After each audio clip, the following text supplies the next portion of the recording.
After I picked up my daughter's ashes from the funeral, I went home and ate some of them.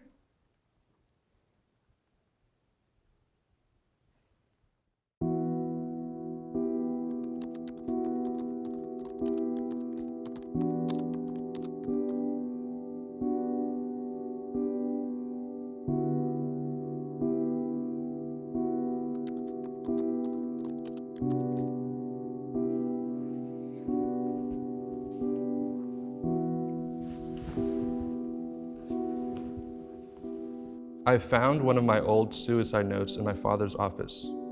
He knew that I had suicidal tendencies, but never talked to me about it or changed his abusive behavior. My biggest heartbreak was when my father passed away from cardiac arrest from shoveling the driveway after I was taken in an ambulance for my suicide attempt. I am dating 4 guys simultaneously to cope with my heartbreak that happened 5 years back. I recognize it is wrong, but don't feel guilty about it. Yeah, that's crazy, 4 guys.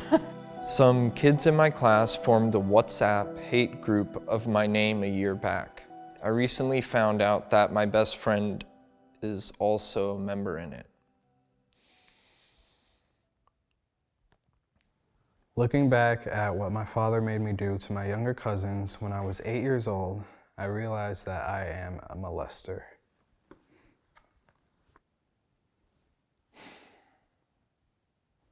I would imagine that would have really deep and long-lasting negative effects on that person and their cousins even. They were 8 and they were being forced into doing something, so don't feel guilty because, I mean, you're an 8-year-old, you really couldn't consent to anything, so. I got raped at a party my sophomore year of college. I had never been in a relationship and was planning on saving myself from marriage. No one deserves to be robbed of so much, especially someone who's never been in a relationship. To experience a violent kind of shattering of your own personal boundaries is probably one of the most heartbreaking things that can happen. The one thing that they can't take away from you is your own willingness of giving yourself to another person and open your heart, because I think that's what truly matters. My boyfriend manipulated and forced me into having an abortion of our baby that I really wanted to keep. He called me crazy and broke up with me a few months later, saying, "You're not getting over it fast enough. I'm paranoid that I can never have a child again." Being in a relationship with someone who's manipulative is a very real thing, and give it a shot with someone else that you really love. Don't discount the whole idea. My stepmom is very rude to me and continuously breaks my heart. I have ADHD, and each time I mess up, she reminds me how my friends and I don't hang out often. It hurts because I used to look up to her. I hope I can leave the house when I become a teenager. Wow.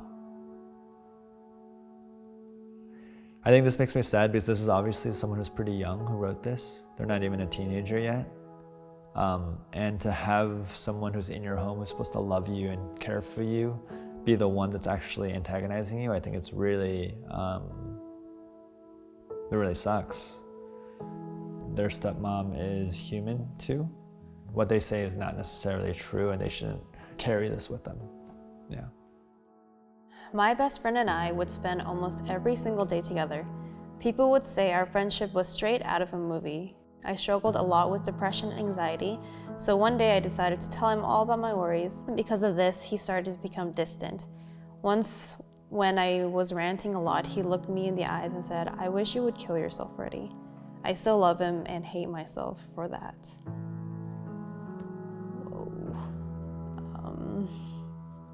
Yeah, that's scary. It's like one day there's someone, your friends, or someone you trust the most, and then another day they just kind of become a whole different person.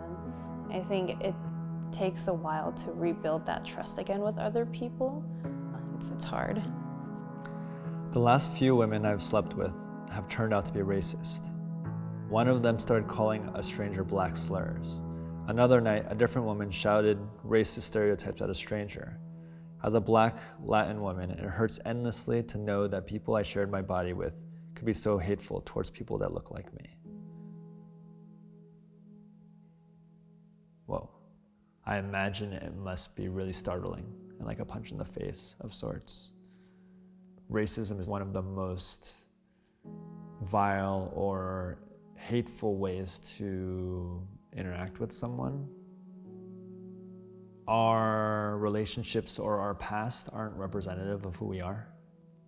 Like, just because you have been with people who have turned out to be evil or bad does not mean that you are necessarily evil or bad. Or even if you were racist in the past, or if you had done bad things, that doesn't define who you are now.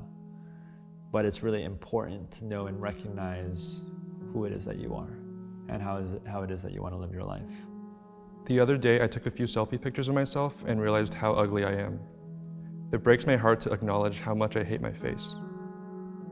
That's really rough. That's the worst feeling. There's a lot of pain in feeling inadequate in your appearance and just comparing yourself constantly to other people who you perceive as more attractive in society. There's unspoken standards of beauty which really impact how confident you are when you're interacting with people, and that's very unfortunate. Once I wore my basic outfit, white t-shirt and jeans, to my mom's birthday party. One of her friends, who I've never met before, said to me that I am too fat and need to lose weight. The worst part was that my mom heard it but said nothing. I left the party immediately because I could not hold back my tears. Like, you already have this part of yourself that is like very vulnerable, and then a complete stranger like points it out very rudely, and then your mother also doesn't come to your defense or come to support you.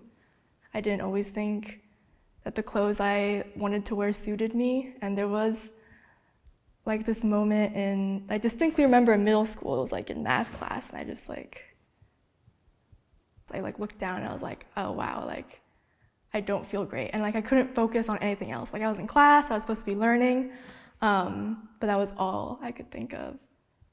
I don't know, I really wonder what they did after when they left the party.